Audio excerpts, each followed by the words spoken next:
Kung manalo si Inday pagka-presidente, saan ito pulutin itong mga to? May. Ambi akong bag. Ubos ito. Ambi akong bag. Ubos ito. Ambi akong bag. Ubos ito. Okay mga kapenyo, update po ito dito kay Pangulong Duterte na kung saan talagang nag-iyakan nga no, yung mga pulis dito kay Pangulong Duterte. Alam naman natin kung gaano kamahal ng PNP at ng mga militar etong si Duterte. Even though na inaresto nga siya ng mga ito, syempre mga kapenyo no, sinusunod lang nila yung kanilang tungkulin at yung utos sa kanila. So wala naman silang magagawa even though na masakit sa kanilang kalooban at talagang ayaw nilang hulihin etong si Pangulong Duterte or dating Pangulong Duterte, wala pa rin silang magagawa kasi yun po ang pinag-uutos. Kaya doon po sa mga tolongges no, na nagsasabi na mga walang araw utang na loob ang PNP, wag naman po kasi hindi naman po lahat ganon. Siguro yung iba talagang tumalikod na kay Pangulong Duterte dahil alam naman natin na wala ng power talaga si Duterte ngayon, pero alam mo yon, dapat yung prinsipyo natin hindi pa rin nawawala no, dapat nandun pa rin kung talagang solido ka sa iyong binoto, no? Simula't simula sa iyong pinagkatiwalaan na humawak ng ating bansa, na nagpaganda, no? Na nagpaunlad kahit papano, no? Kumbaga,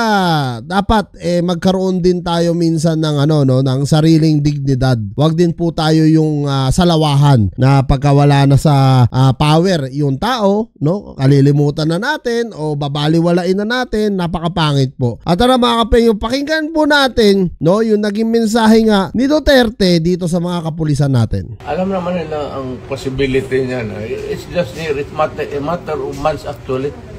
Kung manalo si Inday pagka-presidente, saan ito pulutin itong mga to?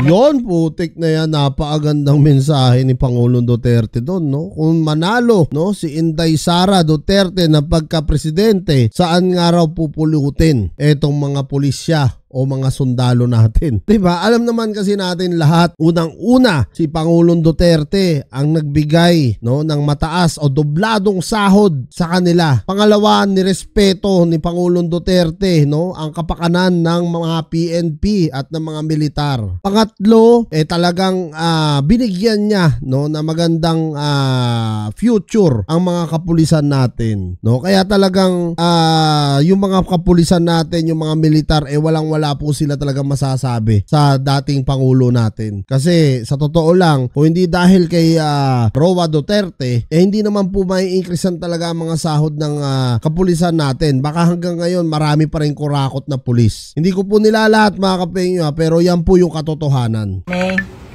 Ambi akong bag. Ubos ito. Kaya kailangan si Tore, trabaho mo nila yan. Kailangan pigilan na yun. Hindi lang mapigilan si Inday. Tatakbo ng presidente yan. Lalo na ngayon, nag-generate tuloy ng simpatiya.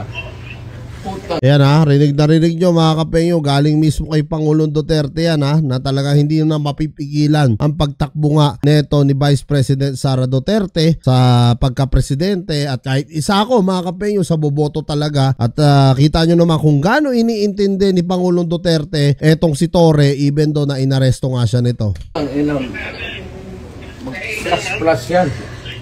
Pag ilang man sila, ibang presidente na naman, saan ito pupulutin itong mga to? Oo, totoo. Ang problema, katrabaho lang ito, happen to be, ako, naiintindihan ko. Kaya, sinabi ko, this madness has to end. Sino kasama niyo dyan, ang ano lang kasi is ang procedure kasi, let me be very frank with you. When you are placed under arrest, you have to submit to the person in authority making the arrest.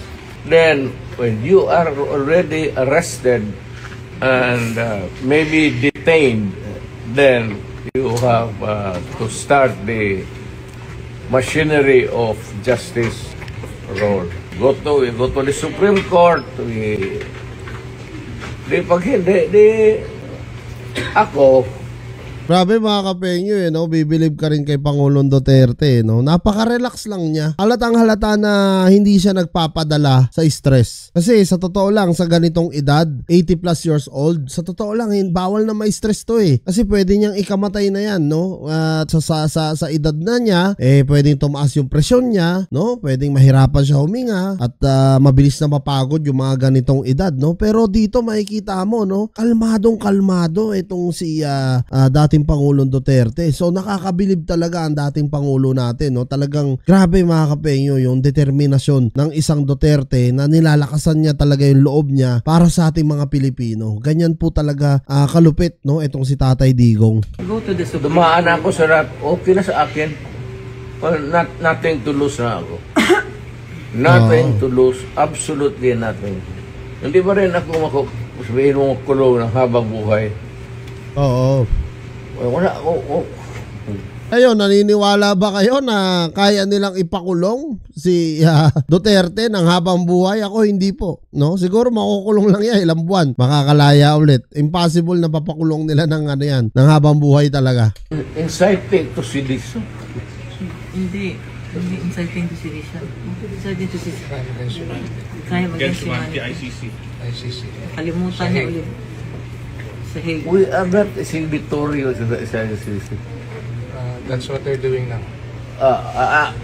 Hindi ako. Yan ako hindi papayag. I am a Filipino. You are all Filipino citizens. Ako, pag nagkasala, you prosecute me in Philippine courts with the Filipino judge, the Filipino prosecutor, and magpakulong ako dito sa bayan ko.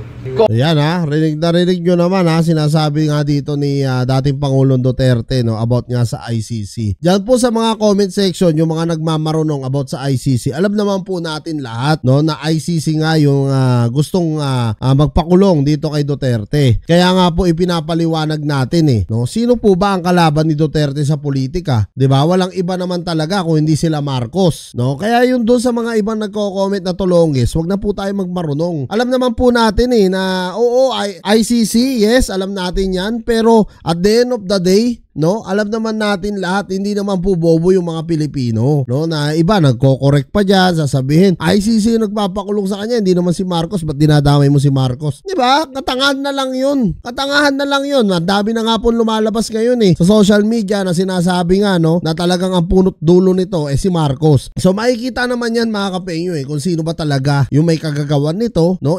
Alam natin maraming namatay nung panahon ni Digong, pero may ebidensya ba kayo? Diba? Even though na mga kriminal, oo, ako talaga okay sa akin yun. Dapat talagang pinapatay yung mga kriminal. Alam mo kung bakit?